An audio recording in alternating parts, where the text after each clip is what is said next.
I want to see Jesus face to face. I want to run.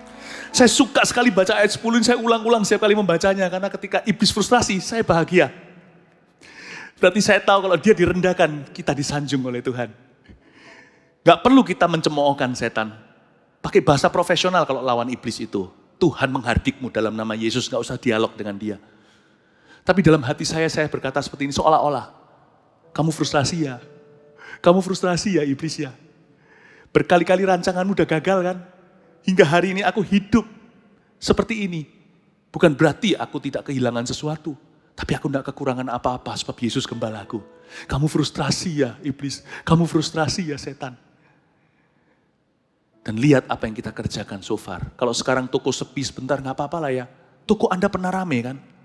Count your blessing one by one. Ya kan? Pabrik sekarang downsize. Terpaksa ditutup bahkan. Tapi pernah produksi kan. Lembur-lembur 24 jam kan. Count your blessing, name them one by one. Bukankah rumah itu kau beli dari hasil pabrikmu? Rumah yang Anda tempati sekarang untuk bisa online live streaming. Count your blessing, name them one by one. One penny saved is one penny earned. $1 saved is $1 earned. $1 atau 10.000 yang tidak hilang sama dengan 10.000 yang aku dapatkan. Jangan tunggu hilang baru kita cari. Apa yang ada pada kita, count them as blessings one by one. Kasih tepuk tangan untuk Tuhan, come on. Oh, ayat 10 setan frustrasi dengan kita. Kita enggak usah ngece dia, enggak usah mengejek dia, profesional saja. But I shall not fear. Karena gadamu dan tongkatmu, mereka melindungi aku. Kita lihat ayat 11. Tapi ulurkan tanganmu dan jamalah segala yang dipunyainya. Ia pasti mengutuki engkau di hadapanmu. Itu tetap kata-kata setan ya. Setan mendakwah salah. Ayub. Setan mendakwa Ayub di sini. Ia pasti mengutuki engkau di hadapanmu. Setan itu sok tahu. Gini ya. Kalau di sini dikatakan ia pasti mengutuki engkau di hadapanmu, berarti setan atau iblis sedang menuduh Ayub punya iman kepada Tuhan itu kemunafikan. Lah iyalah, gitulah kira-kira bahasanya. Lah iyalah tentunya, of course dong. Kalau engkau memberkati dia, dia akan jatuh cinta tergila-gila dengan Tuhan. Itu Ayub munafik. Dia begitu mencium Tuhan karena dia dapat sesuatu. He's a hypocrite. Itu yang dimaksudkan. Ia pasti mengutuki engkau di hadapanmu. Setan sok tahu. Tentunya dia salah, kita tahu cerita Ayub kan. Sampai akhirnya. Setan berkata, he's a hypocrite. Because he is rich. Tapi anehnya, coba lihat cara setan bekerja. Setan itu dengan instrumen-instrumen yang dia pakai, yaitu manusia. Satan is a hater. Setan itu seorang hater. Setan itu seorang pembenci jikalau Tuhan adalah seorang pengasih. Setan selalu mencari momen. Bagaimanapun Ayub akan salah di matanya. Setan akan mencari momen dan mencari keadaan untuk selalu menuduhnya. Setan dalam hal ini di ayat 11 menuduh Ayub sebagai seorang yang munafik cintanya kepada Tuhan karena kekayaannya. Nanti pada waktu Ayub jatuh dan jatuh miskin, dia kehilangan semua kan. Mau tahu enggak? Setan memakai orang-orang yang menasihati Ayub, teman-temannya, untuk sekali lagi mendakwa dia dan mengatakan bahwa dia munafik, tapi kali ini karena kemiskinannya. Dia menuduh bahwa Ayub, kamu orang yang munafik selama ini dengan Tuhan. Lihat kamu miskin sekarang, seperti ini, kamu tidak bisa memuji Tuhan. Jadi gimana pun juga Ayub akan salah. Bapak, Ibu, Saudara, iman di masa krisis kehidupan. Kita penting sekali untuk mendekat pada Tuhan. Jangan biarkan hatimu didakwa oleh setan. Cari kebenaran, bukan cari kesalahan. Beritakan kebenaran, bukan beritakan kesalahan. Tinggallah dalam kebenaran, bukanlah tinggal di dalam kesalahan. Ia pasti mengutuki engkau di hadapanmu. Maka firman Tuhan kepada iblis, nah segala yang dipunyainya ada dalam kuasamu. Hanya janganlah engkau mengulurkan tanganmu terhadap dirinya. Kemudian pergilah iblis dari hadapan Tuhan. Tuhan berkata kepada setan, segala yang dipunyainya, harta bendanya ada dalam kuasamu, tapi orangnya kamu tidak bisa jamah. Kedaulatan Tuhan tidak bisa dipertanyakan. Saya tidak tahu kenapa Tuhan izinkan. Tapi kita tidak usah takut. Ayub nggak imani kok. Jadi kita tidak perlu iman negatif. Karena kemungkinan besar ketakutan kita tidak akan terjadi. Ayub nggak imani, bahkan dia nggak tahu apa yang terjadi, tiba-tiba terjadi gitu aja. Bapak Ibu Saudara, kita tidak perlu was-was. Ayat ini menunjukkan pada kita, bahkan kalau pencobaan tiba pun kita akan muncul sebagai lebih dari pemenang. Dan di sini Tuhan mengatakan pada iblis, kamu boleh cobai dia, tapi cuman harta benda. Tidak boleh jamah orangnya. Apa yang kita bisa pelajari tentang Tuhan dan tentang setan lewat ayat demikian? Bahwa setan itu kuasanya terbatas. Jadi jangan takut apa yang setan bisa lakukan dalam hidupmu. Karena Tuhan membatasi kekuatannya. Yang pasti kita tidak akan dicobai melebihi kekuatan kita. Takutlah akan Allah yang kekuatannya tak terhingga dalam kehidupan manusia. Jangan takut sama setan. Ayat ini tidak sama sekali membuat hati saya curiga sama Tuhan. Nanti terlalu dekat sama Tuhan, aku dicobai sama setan. Kalau terlalu dekat sama Tuhan, nanti aku diuji. Enggak. Ayat ini menaruh setan pada box yang seharusnya. Bahwa dia tidak maha kuasa. Yang ada di kuasamu itu pun Tuhan berikan. Kamu bisa apa-apakan harta benda, tapi bukan nyawanya. Do not fear Satan. He's limited in power. In what he can do to you. Dalam apa yang dia bisa lakukan dalam kehidupanmu, dia terbatas dan dibatasi oleh dia yang mengasihi kita. Takutlah akan dia yang tanpa batas dalam kehidupan kita. Katakan amin. Ya, kita baca beberapa ayat lagi, lalu kita selesai. Pada suatu hari ketika anak-anaknya laki-laki dan perempuan makan-makan dan minum-minum anggur di rumah saudara mereka yang sulung, datanglah seorang pesuruh kepada Ayub dan berkata, sedang lembu sapi membajak dan keledai-keledai betina makan rumput di sebelahnya. Datanglah orang-orang Syebah menyerang dan merampasnya serta memukul penjaganya dengan mata pedang. Hanya aku sendiri yang luput sehingga dapat memberitahukan hal itu kepada Tuhan. Wah, ini kasihan. Malah petaka pertama terjadi. Kita jangan GR iman dan berkata, aduh takut aku nanti kalau terjadi gituan. Ayub adalah orang pilihan untuk sengsara yang di luar batas manusia. Tidak semua orang seberuntung Ayub atau dipercaya Tuhan segitu. Tapi kita semua pasti punya salib yang kita pikul. Tapi mari kita lihat sekarang dari ayat-ayat yang kita baca, setan itu bisa kerja apa aja dalam kehidupan manusia. Oke? Kita lihat ayat 15 sekali lagi, datanglah orang-orang Syeba menyerang dan merampasnya dan memukulnya. Saya kok jadi ingat Yohanes 10 ayat 10 ya, nggak usah dibuka.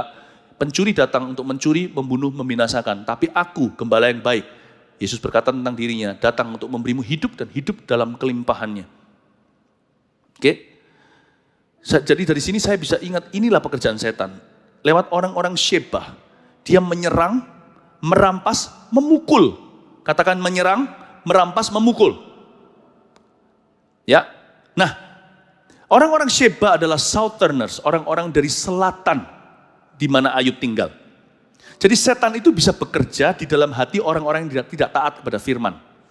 Setan itu bekerja in the hearts of the children of disobedience. Setan itu bisa bekerja di dalam hati orang-orang yang tidak taat sama Tuhan. Nah, dan kali ini setan memilih orang-orang Syeba. Menyerang, mengganggu privasi seseorang. Merampas atau mengambil hak orang dengan paksa. Ini semua perbuatan setan. Dan memukul penjaganya dengan mata pedang. Berarti kekerasan itu juga dari setan. Domestic violence, KDART. Gak tentu itu dimulai dengan setan, tapi pasti ada hubungannya. Karena iblis itu selalu mencuri, membunuh, membinasakan. Dia selalu turut campur dalam perbuatan-perbuatan kegelapan. Ya. Dan kita lihat sekarang, kenapa Tuhan Yesus dinyatakan, saya jadi ingat waktu kita baca tentang orang Syeba dan sebagainya nanti. 1 Yohanes 3 ayat 8b, gak usah dibuka juga bunyinya. Untuk inilah anak Allah menyatakan dirinya, yaitu Yesus Kristus. Untuk membinasakan perbuatan-perbuatan iblis itu. Saya tidak berkata semua penyakit dari iblis atau dari setan. Tapi semua penyakit minimal saya tahu. dia pasti mengambil keuntungan di dalamnya. Manusia itu hidup dalam dunia yang jatuh. Tapi setan juga bisa menciptakan wabah. Nanti kita semuanya terbukti di dalam kitab Ayub ini. Namun demikian Bapak Ibu Saudara, setan itu pasti mengambil keuntungan. Pasti ada hubungan. Sebab iblis itu tidak mau bekerja sendiri, dia selalu cari teman. I'm not sure ya. Kenapa ada orang-orang tertentu yang kita doakan, ada yang sembuh, ada yang belum sembuh. Saya tidak tahu. Tapi waktu saya baca ayat-ayat berikut yang kita telusuri, saya jadi marah. Tahu bahwa setan itu berbuat sesuatu di dunia ini. Kita tidak boleh sedikit-sedikit itu setan. Ada tanggung jawab kita juga. Ada dunia yang jatuh. Ada suatu kondisi yang sudah tidak sempurna. Di mana kita hidup saat ini sejak Adam dan Hawa. Tapi Bapak Ibu Saudara, saya tahu lewat kejadian-kejadian yang menimpa Ayub, iblis bisa berbuat sesuatu. Dan dia selalu ada sidik jari di mana-mana. Hati saya jadi marah. Ingin berdoa. Ingin mendoakan orang. Tahu nggak? Kalau kita berdoa, harus mendoakan ke arah apa yang tertulis dalam firman. Kalau kita mau parah, nggak usah didoakan. Diamkan, nggak usah diobati. Kalau orang sakit apa saja, diamin aja. Orang itu bisa potensi yang namanya komplikasi atau bahkan sampai mati. Kalau kita mau sesuatu itu jadi lebih buruk, jangan didoakan. Tapi kalau kita mau doa, kita harus doakan supaya dia disembuhkan. Saya ngerti ada orang yang kita doakan sembuh, ada juga yang belum sembuh. Fokus kepada kesembuhan. Tapi tetap belas kasihan kepada mereka yang belum sembuh. Tapi kalau kita mau mendoakan orang sakit, jangan doakan supaya kehendak Tuhan jadi. Kita tahu bahwa Yesus dinyatakan untuk menghancurkan, membinasakan perbuatan iblis. Kita harus ada di sisi Yesus. Kalau kita doa, kita hambar atau melayang di udara, tidak membawa kemajuan, lebih baik gak doa. Kita peluk, kita sayangi orang itu. Dan kita hanya diam aja menunggu dia, tidak berdaya, komplikasi atau mati. If we pray, then pray for healing. If we pray, then pray for a miracle. If we pray, then pray for a deliverance. Kalau kita berdoa, berdoalah untuk kelepasan, berdoalah untuk kesembuhan, berdoalah untuk sebuah mujizat. Mujizat terjadi atau tidak itu kedaulatan Allah, aku tahu. Tapi kita tidak ada larangan untuk berusaha, bahkan ada perintah untuk meminta. Ask, you shall receive. Minta, kau akan menerima. Cari, kau akan mendapatkan. Ketuk, pintu akan dibukakan. Saya akui, ada orang yang saya doakan belum sembuh juga. Tapi untungnya saya tidak fokus ke situ. Karena ada banyak orang sembuh karena kami doakan dengan iman yang bulat hati, iman yang teguh. Let's pray. Kita akan doakan orang-orang yang punya kebutuhan. Kalau Anda mau doa untuk bisnis Anda, doa dengan iman. Kalau tidak dengan iman, mending kita tunggu aja. Tapi kalau doa, doalah by faith. Doalah dengan iman. Doa itu harus ke arah apa yang tertulis dalam firman. Cari apa yang di dalam Alkitab, yang merema dalam diri Anda, untuk bisnis keluarga Anda, untuk kesehatan atau apa. Klaim itu, sebab engkau akan mengembang ke kanan ke kiri, keturunanmu akan memperoleh bangsa-bangsa. Percayalah kepada Kristus, engkau akan selamat engkau dan seisi rumahmu. Sebab Tuhan menilik dia di ranjangnya, berbahagialah orang yang memperhatikan orang lemah. Sebab orang itu ketika sakit akan disembuhkan. Dialah Yehova Rafa, penyakit kita yang dipikul dan ditanggungnya. Kita punya sebuah perjuangan namanya iman. Iman tetap adalah jawaban dalam krisis kehidupan. Apapun nanti hasil akhirnya. Kita tidak bisa mengeluh sama Tuhan. Tuhan punya kedaulatan. Tapi kita umat Tuhan harus justru meneguhkan iman di masa-masa krisis kehidupan. Bukan justru melemah. Kita lihat sekarang setan bisa buat apa aja. Waktu di ayat 16 ini buat saya semakin gregetan sama setan. Sementara orang itu berbicara, datanglah orang lain dan berkata, orang yang satu masih belum selesai dengan berita malapetaka, muncul hamba kedua lari, terbirit-birit compang-camping dan berkata, api telah menyambar dari langit dan membakar serta memakan habis kambing domba dan penjaga-penjaga. Hanya aku sendiri yang luput sehingga dapat memberitahukan hal itu kepada Tuhan. Yang kedua ini ada halilintar gitulah ya, ada thunder, api yang menyambar dari langit, makan habis kambing domba. Setahu saya, dia punya 7.000 ekor kambing domba loh. Jadi itu betul-betul daerah zaman dulu belum ada anti petir tentunya. Belum ada antena itu, tetapi waktu itu halilintar begitu hebat, mati 7.000, hamba-hambanya juga mati semuanya. Kesetrum petir. Kenapa setan kadang pakai manusia dalam kasus Ayub, kadang pakai alam? You want to know why? Dia memang sengaja lakukan itu dengan tujuan untuk menciptakan kesan bahwa Allah lah yang melakukan. Bukankah dia licik? Tujuan akhir dari setan bukan membunuh 7.000 domba, atau membunuh budak-budak Ayub, atau bahkan membunuh anaknya. Tujuannya adalah mencuri iman Ayub. Ayub itu mempersembahkan korban, kambing domba. Ya, dari 7.000 itu selalu setiap kali habis pesta anak-anaknya, dia korbankan 10. Nah ketika bahkan korban ini pun sekarang yang pertama dipetir, yang dibunuh dari ternaknya itu kambing domba persembahan. Dengan kata lain seolah-olah dia menciptakan sebuah kesan semoga Ayub salah paham dengan Tuhan. Bahwa Tuhan mengutuki persembahannya. Aku loh memberikan persembahan sama Tuhan, kenapa aku bangkrut? Aku loh mempersembahkan hidupku, kenapa kau izinkan itu? Di area di mana kau menyembah Tuhan, di situ setan serang. Dia ingin mencipta sebuah kesan bahwa Tuhanlah yang melakukan. Tuhanlah dalangnya. Lihat itu. He has cursed your blessing. Dari semua hewan, pilihan pertama adalah korban sembelihan. Itu membuat supaya Ayub kebingungan. Setan itu licik sekali. Licik luar biasa. Yang dia mau dari semua krisis kehidupan kita, termasuk krisis yang melanda dunia, yang diinginkan bukanlah orang-orang yang mati karenanya. Tapi iman-iman yang mati karenanya.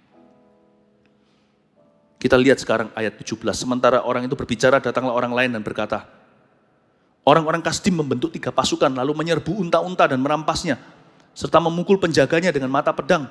Hanya aku sendiri yang luput sehingga dapat memberitahukan hal itu kepada Tuhan. Kali ini pakai orang utara, Kasdim. Dibentuk 3 pasukan, berarti setan itu bisa memberi perintah kepada hati yang tinggal dalam kegelapan. Itulah sebabnya dalam krisis kehidupan, hati saya mau diterangi firman. Sebab bahaya-bahaya, super bahaya. Kalau hati kita tinggal dalam kegelapan, kita masuk di dalam ranah wewenang authority atau teritorinya setan untuk dia perintahkan sembarangan. Kalau saya diperintahkan sesuatu masuk ke saya, penyakit contohnya, atau diperintahkan sesuatu depresi atau sesuatu, masih mending daripada saya diperintahkan untuk melukai atau merusak kehidupan orang lain. Itulah sebabnya jaga hati dengan segala waspada. Kalau tidak, setanlah akan jadi tuannya.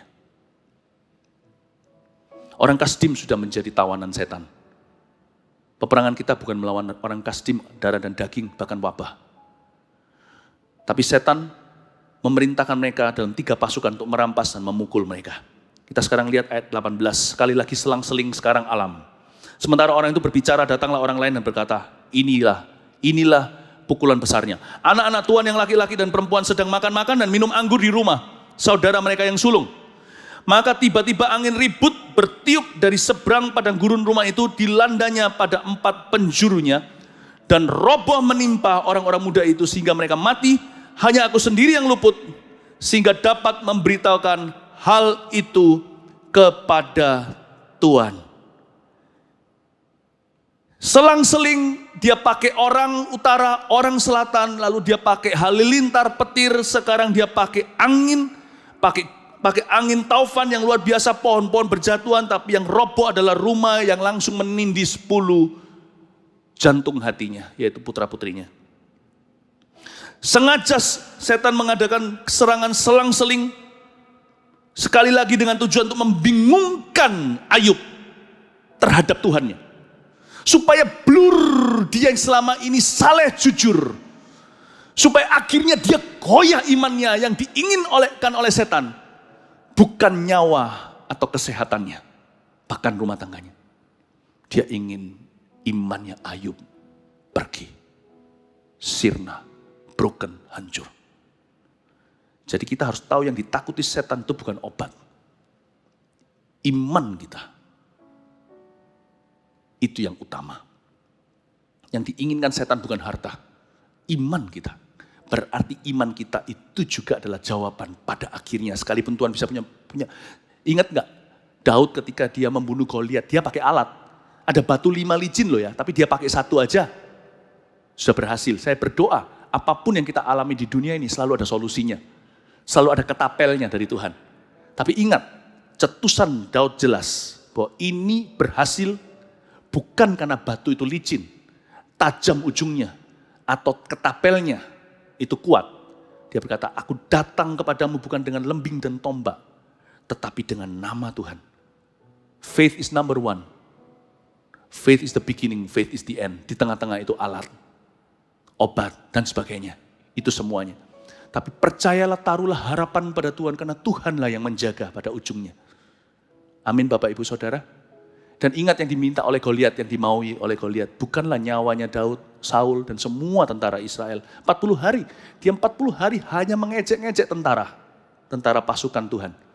Yang dia inginkan bukan nyawa mereka, yang diinginkan adalah iman mereka. Berarti iman itulah nanti solusinya. Karena yang paling ditakuti setan, itu biasanya adalah nuklirnya. Jangan kehilangan iman pada saat krisis kehidupan. Pakailah imanmu untuk segala sesuatu. Bukan hanya untuk minta mujizat. Pakai iman untuk discover yourself. Untuk mempertahankan groundmu. Untuk bisa menjalin hubungan. Pakai iman kepada Tuhan dalam segala perkara. Kali ini dia selang-seling pakai cara orang maupun lewat kejadian untuk membingungkan Ayub. Agar supaya Ayub kecewa dengan manusia dan kecewa dengan Tuhannya. Kita harus tahu apa yang setan mau. Lewat krisis-krisis kehidupan, dia mau kita meninggalkan Tuhan. Karena manusia hidup akan mati. Yang dia mau adalah roh kita selama-lamanya tidak akan selamat bersama dengan Bapa. Jagalah hatimu dalam segala waspada. Tuhan tetap beserta kita. Kasih tepuk tangan untuk Tuhan Yesus. Mari kita semua bangkit berdiri. Ayat 20 dan 20 sampai 22 di akhir pasal pertama akan saya bahas sesi berikutnya. Waktu saya berjumpa dengan Anda sekali lagi. Kita akan nanti masuk ke Ayub pasal 2. Saya lanjutkan cerita di sana bagaimana Ayub menang atas depresi dan sebagainya. Tapi for now, untuk yang sekarang ini, di ibadah yang satu ini, cukup sampai ayat terakhir yang kita baca. Sekarang kita tahu setan bisa berbuat apa. Tapi kita lebih tahu Allah sanggup berbuat segala perkara. Dia melakukan segala sesuatu, tiada yang mustahil baginya. Kasih tepuk tangan untuk Tuhan kita. Kasih sorak-sorai, percaya. Haleluya. Mari kita nantikan janji Tuhan. Ku percaya akan janjimu. Tak sedetik pun aku ragu. Satu hal ku tahu, bahwa janjimu tak akan pernah lekang oleh waktu. Pasti digenapi, pasti digenapi. Ku percaya akan janjimu. Ku percaya akan janjimu. Tak sedetik pun aku ragu. Satu hal ku tahu, bahwa janjimu tak akan pernah lekang oleh waktu. Pasti digenapi. Nyanyikan doa dan pernyataan iman ini bersama-sama dari awal dan bait pertama. Lebih dari para penjaga. Akan janjimu tak sedetik pun aku ragu. Satu hal ku tahu, bahwa janjimu tak akan pernah lekang oleh waktu. Pasti digenapi, pasti digenapi, pasti digenapi, pasti digenapi, pasti digenapi. Oh, lepaskan hati istrimu untuk percaya dan menyembah. Yesus tidak berubah dahulu, sekarang, selama-lamanya. Apapun kata manusia, aku percaya firman Allah. Oramaya shandana baramaya rama. Batu licin ketapel di tangan Daud. Namun aku datang bukan dengan lembing dan pedang, tapi dengan nama Tuhan untuk kehidupan. Sikabaralabaya shandana shandana. Engkaulah Alfa dan Omega, iman, pengharapan, kasih yang awal dan akhirnya. Oh Tuhan, mari Tuhan, kasih roh yang saleh, roh yang jujur, roh yang teguh dalam diri umat-Mu. Inilah waktu untuk memuji Tuhan, bukan mengeluh. Shikabarabata kabaya shandana bayaso. Biaralabayase arayaso.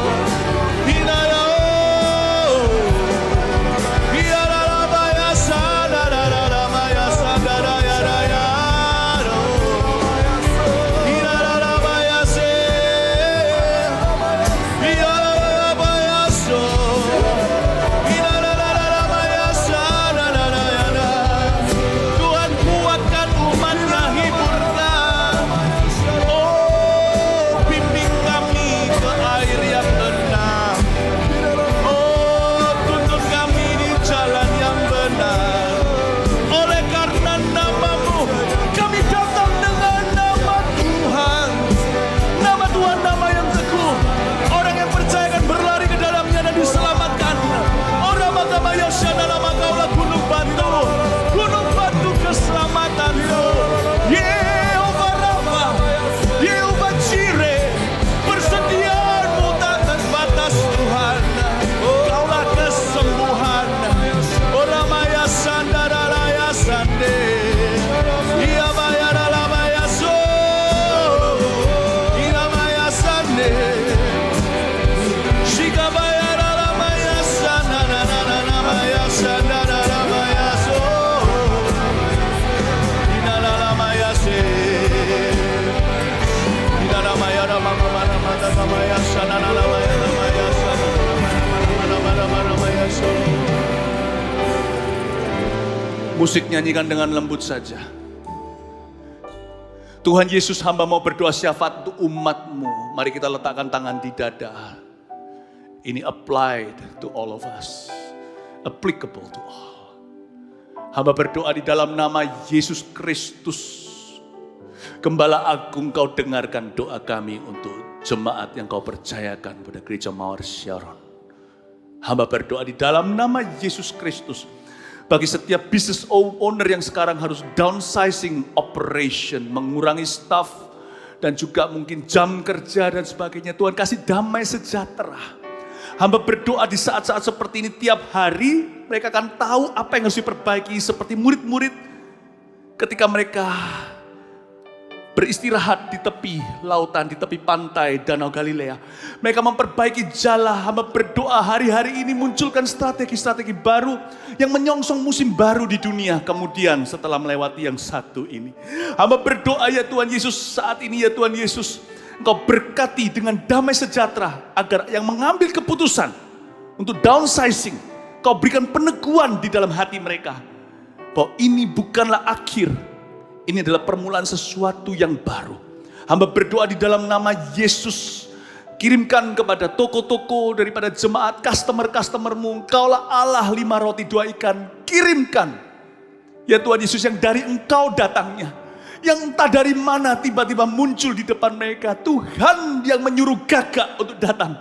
Suruhlah rezeki untuk tiba. Karena mereka punya penghidupan keluarga yang harus mereka terus dukung ya Bapa. Berikan pada kami hari ini makanan kami dan rezeki kami secukupnya kepada jemaat-Mu yang tersayang Tuhan. Restorer of broken walls. Roh Kudus taruh di telinga saya sekarang, restorer of broken walls. Selama ada waktu lebih banyak di rumah atau beberapa orang di rumah saja, isu-isu yang selama ini di bawah karpet, disapu di bawah ranjang seolah-olah akan Tuhan munculkan. Setelah melewati musim ini keluarga-keluarga akan lebih harmonis. Sebab ada isu-isu yang tidak terkatakan dulu karena kesibukan atau rasa jauh. Sekarang mulai Tuhan munculkan untuk dibahas, dibicarakan dalam roh doa dan roh kasih di dalam setiap keluarga. Saya melihat tembok-tembok yang runtuh mulai dibangun oleh Tuhan. Tapi tembok-tembok sebelah dalam dari luar rumah itu kelihatannya alright, tidak apa-apa. Temboknya tidak ada yang jatuh. Tapi di dalam ada tembok-tembok sebelah dalam. Pilar-pilar yang jadi struktur itu akan satu persatu Tuhan perbaharui. Hamba berdoa memberkati dialog-dialog di rumah-rumah. Di meja makan, di ranjang. Ketika ayah ketemu dengan anaknya, suami dengan istrinya, mama dengan putra-putrinya, ya Tuhan Yesus. Antara saudara dengan saudara, aku berdoa ya Tuhan. I bless their dialogues, dialog mereka. Dengan Kristus. Supaya ya Tuhan Yesus keluar dari masa ini. Keharmonisan menjadi buah berikutnya. Terima kasih Bapa, haleluya. Urama kapaya shanana. Kita berdoa aja terus. Kina mata kaya shanana. Hina marapata kaya rapata kaya shanana mata kamarapa. Kina rapa-rapa Bapa, bawa doa ini ya Tuhan sampai kepada pasien yang kena COVID-19, kena corona ini Tuhan Yesus. Somehow bagaimana caranya mereka akan mendengarkan online ini. Ayo doa, if I pray for you, I'll pray for your healing. Aku akan doa untuk kesembuhanmu sebab bagian mengobati sudah ada dokter dan perawat dan suster yang Tuhan sangat-sangat pakai hari-hari ini. But I'm gonna pray for healing, for your healing. Kita akan berdoa untuk kesembuhanmu. Aku kutuki semua penyakit dan virus itu. Keluar dari paru-paru orang itu di dalam nama Yesus. Keluar dari tenggorokan, keluar dari tubuhnya. Aku kutuki seperti Tuhan mengutuki pohon ara kering sampai ke akar-akarnya. Cabut tanaman yang bukan dari Bapa. COVID-19, Corona, di dalam nama Yesus I rebuke you. The Lord rebukes you. Tuhan menghardikmu. Di dalam nama Yesus kami menengkingmu. Keluar dari orang itu supaya orang itu bisa bernafas lega kembali. Demamnya turun, aku usir setiap demam, setiap virus di dalam nama Yesus. Di dalam nama Yesus Kristus I speak healing in Jesus name. Yehovah Rafa, panji-panjinya adalah kasih. Panji-panjinya adalah kesembuhan. Receive healing in Jesus name. Terima di dalam nama Yesus Kristus. Ora makapaya shana nama takapaya baraba. Ora makapaya shana nama takapaya shana nama. Ora baya baraba. Haleluya. Ora makapaya shana nama ya. Ora baraba baraba. Tak sedetik pun aku ragu. Satu hal ku tahu bahwa janjimu tak akan pernah lekang oleh waktu. Katakan dengan iman pasti digenapi. Pasti digenapi. Pasti digenapi. Pasti digenapi. Pasti digenapi. Pasti digenapi. Kasih tepuk tangan bagi Tuhan. Haleluya. Musik terus jalan. Ora makamaya shanana. Saya tergerak untuk kita berdoa bagi para dokter, perawat, suster yang ada di garis depan dengan pasien-pasien wabah. Mari kita angkat tangan kita mendoakan mereka sekalipun kita bukan mereka. Di saat inilah profesi saling sesama profesi dengan satu profesi yang lain yang sama-sama mengerjakan kemanusiaan. Apalagi kerajaan Tuhan bagi orang-orang percaya. Jangan saling mendahului dan mencelakakan. Inilah saatnya kita saling mengcover dalam doa. This is the time for brotherly love. Di saatnya waktunya untuk kita saling menutup bungkus satu sama lainnya dalam doa. Bapak hamba berdoa mula-mula untuk para dokter perawat yang merupakan jemaat yang kau percayakan pada kami. First thing first, dari Yerusalem, Yudea, Samaria, selalu mulai dengan yang terdekat dulu. Kami berdoa untuk covering. Hamba berdoa untuk keluarga mereka yang mungkin tentunya ada khawatirnya. Kasih damai sejahtera yang melampaui akal budi yang tidak masuk akal. Tapi kalau Tuhan memberikan damai sejahtera itu, pasti ada perlindungan yang tidak masuk akal pula. Aku klaimkan perlindungan itu atas mereka. Ya Tuhan Yesus, atas semua jemaat tentunya, kekebalan tubuh. Ya Tuhan, daya tahan tubuh yang tinggi di dalam nama Yesus. Ya Tuhan Yesus, oleh darah Yesus, darah anak domba, darah Paskah itu. Terima kasih Tuhan. Anda berdoa khususnya untuk mereka yang bersentuhan dengan pasien secara langsung. Mungkin mereka punya alat-alat yang untuk melindungi diri yang sudah baik. Bahkan yang sudah baik pun kami tetap lindungi dalam doa. Apalagi mereka yang belum mendapatkan peralatan itu secara sempurna. Di dalam nama Yesus Kristus, perlindungan-Mu ya Tuhan Yesus. Allahnya Sadrak, Mesak, Abednego yang masuk ke api, tidak satu pun, bahkan rambutnya pun tidak hangus.